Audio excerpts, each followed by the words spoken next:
It is a life and death situation that you listen to me very, very carefully. And that you go out and then research everything I'm about to tell you. Because this information is public. It's hiding in plain view. And we must create enough awakening out there to create a large public discussion of this. And then we'll be able to stop the implementation of gun confiscation and martial law and the complete fall of our republic to a homeland security dictatorship. We won't just be able to stop that. This could blow up in their face, and we could actually reverse decades of globalist infiltration of our nation. Yesterday, I interviewed veteran Navy SEAL Ben Smith about sources that he has in special warfare who are now being questioned by higher level officers if they will fire on Americans during mass gun confiscation, and that this is coming directly from the White House. I have confirmed this with Secret Service sources, corporate InfraGard sources, clergy response team sources, FEMA sources, other Navy SEAL sources, Army sources, but most importantly, public document sources that we're going to put up on screen here. And go to these articles from Reuters and Forbes and InfoWars and follow the links to the official Army manuals. The new official Army manuals openly say the Founding Fathers are bad and would not be welcome in today's military.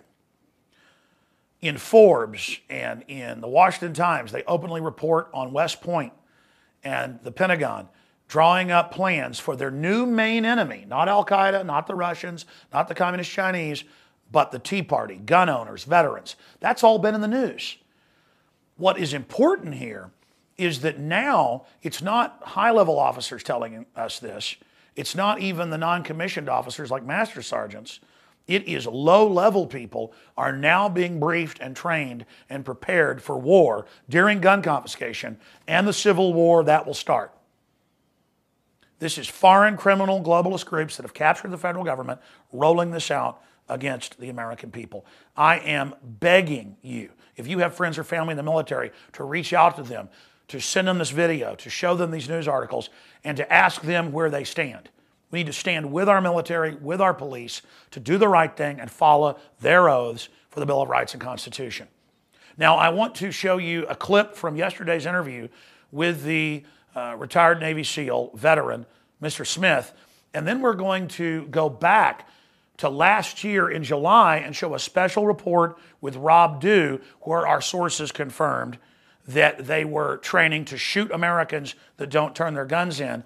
And then another call today I got from a non-commissioned officer who broke down and cried because they hang up the Bill of Rights and Constitution in their break rooms where you can hang up anything you want, like softball, whatever's coming up, or political. They hung up the oath of office as well, the oath of the military.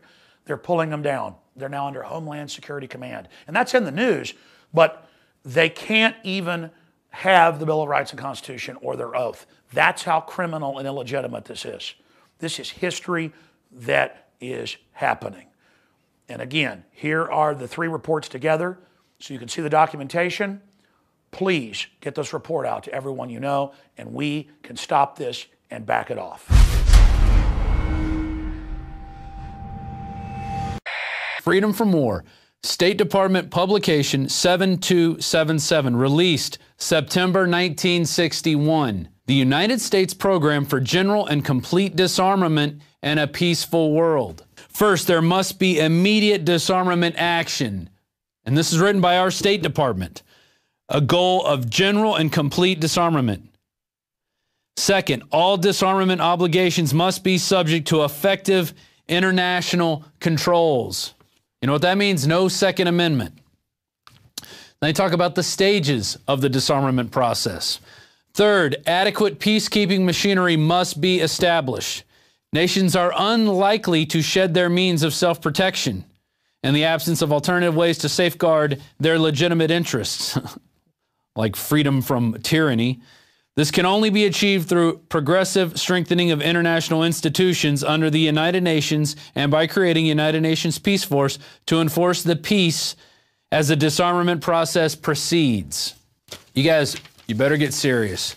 You better start talking to people. You better start warning people because it's going to start happening soon. Here we go on page 4. Arms and armed forces would be reduced. The armed forces of the United States and the Soviet Union would be limited to 2.1 million men each, with appropriate levels not exceeding the amount for other militarily significant states.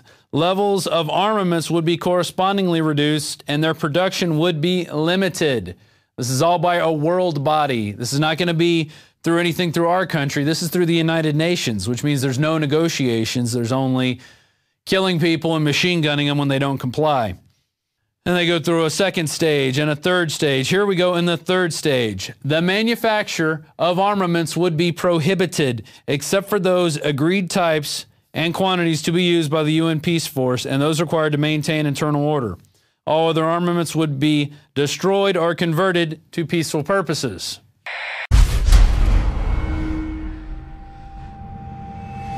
I saw Homeland Security, when it was first being funded in 2002, on C-SPAN, Governor Ridge, say that you'll have to go to TSA to get a job, TSA will be on the streets, they'll be the national police force. That's why I knew 12 years ago or 11 years ago this was coming. Now it's all public. I'm telling you now, this is the takeover. And it's not my opinion. It's all there, hiding in plain view. But the general public doesn't understand military affairs.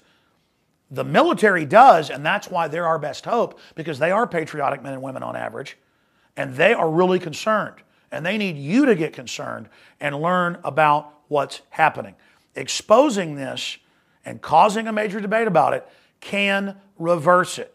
But we are in the midst of a foreign banking takeover. Homeland Security is their 5th branch of the military, headed up by a former Pentagon guy, to take over America. This is it. This is the secret police, the threat fusion centers. All of it is for us. Now, we can save America, but history is happening right now. We can stand against this. I'm not trying to scare you. You should be scared of not taking action and speaking out.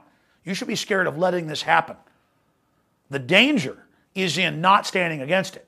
If you care about your family and are concerned, you better preserve this republic. It's the shield protecting us. Once it's gone, we're another third world dictatorship. Alex Jones signing off for InfoWars Nightly News.